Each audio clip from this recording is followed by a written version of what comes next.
যুগ্ম আহ্বায়ক সেলিম ভাই উপস্থিত আছেন।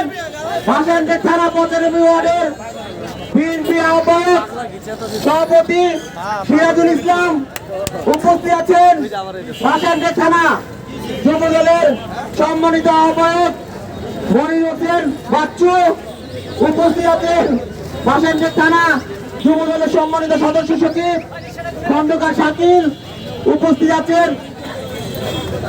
ক্যান্টনমেন্ট থানা যুব দলের সম্মানিত আহ্বায়ক সাইফুল ইসলাম উপস্থিত আছেন। ক্যান্টনমেন্ট থানা যুব দলের সম্মানিত সদস্য সচিব শুভ্র সহ মিলন আহমেদ শুভ্র সহ উপস্থিত আছেন। ঢাকা জেলা যুব দলের যুগ্ম সম্পাদক হাজি মাসুম সহ উপস্থিত মহিলা দল সহ সকলে যারা উপস্থিত সকলকে আমার ব্যক্তিগত পক্ষ হতে আন্তরিক শুভেচ্ছা অভিনন্দন। বিশেষ করে আজকে মহিলারা আপনারা অত্যন্ত কষ্ট করে এই গণসংযোগ সংগঠিত করেছেন, তার জন্য আবার আপনাদের ধন্যবাদ জানাই।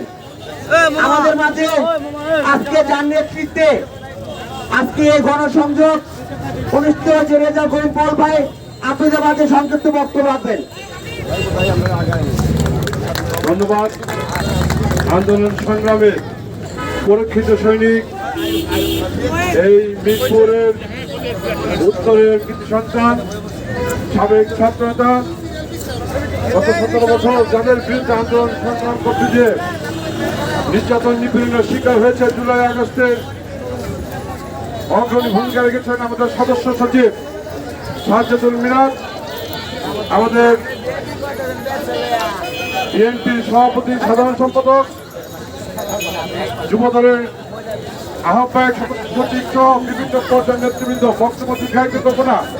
আপনারা যেভাবে স্বতঃস্ফূর্তভাবে আজকে এই মিছিলে অংশগ্রহণ করে প্রতিদিনই আপনারা মিছিল করছেন, প্রতিক্ষণই মিছিল করছেন।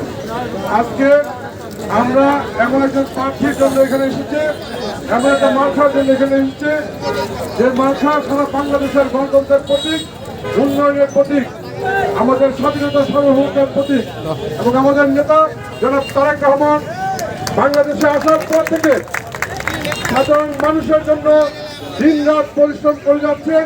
সকাল থেকে ভোর রাত পর্যন্ত বাংলাদেশের বিভিন্ন প্রান্তে ঘুরে বেড়াচ্ছেন। তাই আজকে আমি এই ঢাকা সদরের যে সাধারণ